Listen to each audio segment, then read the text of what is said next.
À moins que je me trompe, je pense qu'avec ce film-ci, on aurait notre tout premier film de stoner québécois. Et ben, c'est quand même quelque chose de très cool, ça. Yeah, well, that's just like your opinion, man.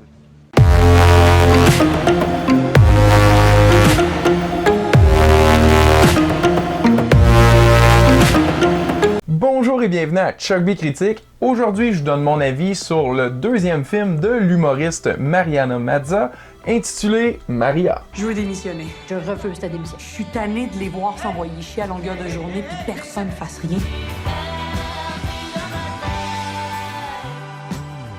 Oh non, pleure pas, j'haïs ça, là. Je pleurais pas, mais c'est rempli d'amour, ça.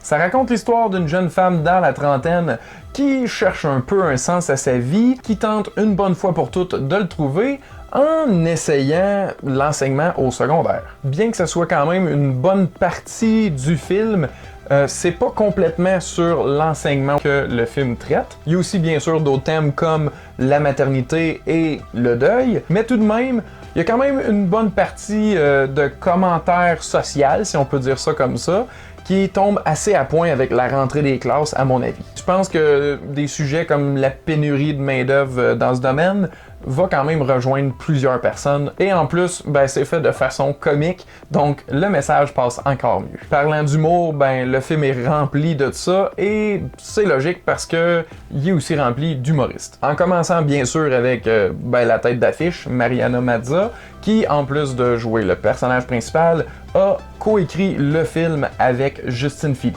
J'ai d'ailleurs bien apprécié l'histoire qui était présentée, et surtout le sentiment qui en ressortait.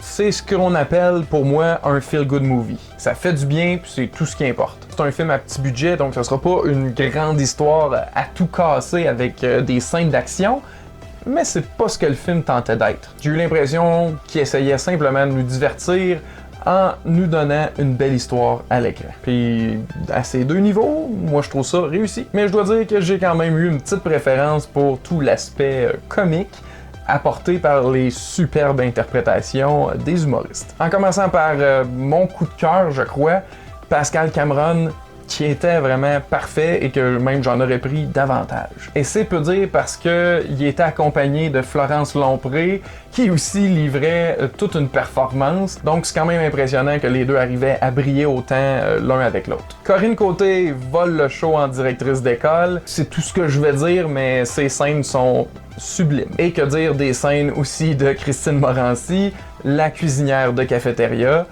très unidimensionnelle comme personnage, mais totalement drôle, donc on s'en fout parce que ça fonctionne. Sincèrement, j'ai trouvé que c'était comme à mi-chemin entre une comédie d'Adam Sandler puis justement un film de stoner. Un peu niaiseux, un peu pensé, tout bien équilibré. Et quand je dis que c'est un film de stoner, pour être plus précis, c'est un film de fumeux de potes, ou poteux en québécois.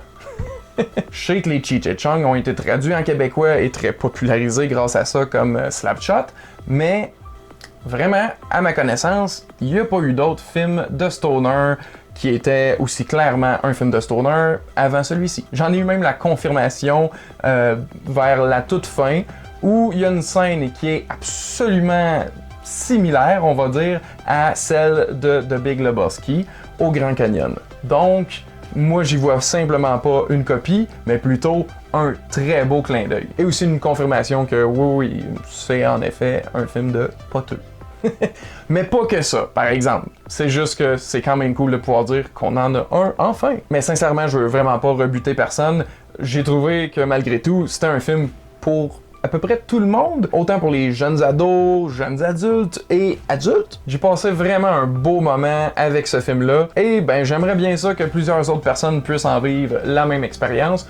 C'est donc pourquoi ben, je vous le recommande vraiment chaudement. J'aime ça supporter du cinéma québécois, mais encore plus quand il a sa propre saveur. Et d'ailleurs, j'allais presque oublier de quand même quelqu'un très important, le réalisateur Alec Pronovo, qui, à mon avis, a su parfaitement se coller à l'idée du scénario de Mariana Mazza et Justine Philly, mais aussi savoir mettre en image d'une façon vraiment efficace et peu coûteuse un beau film. J'ai quand même trouvé quelques idées de plans assez inventives et originales, ce qui est toujours apprécié, même dans une comédie. Faut pas juste se contenter de cadrer des comédiens puis de les laisser faire de l'impro, là.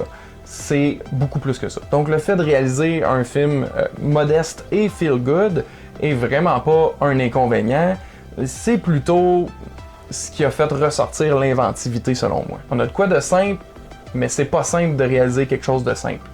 Comprenez?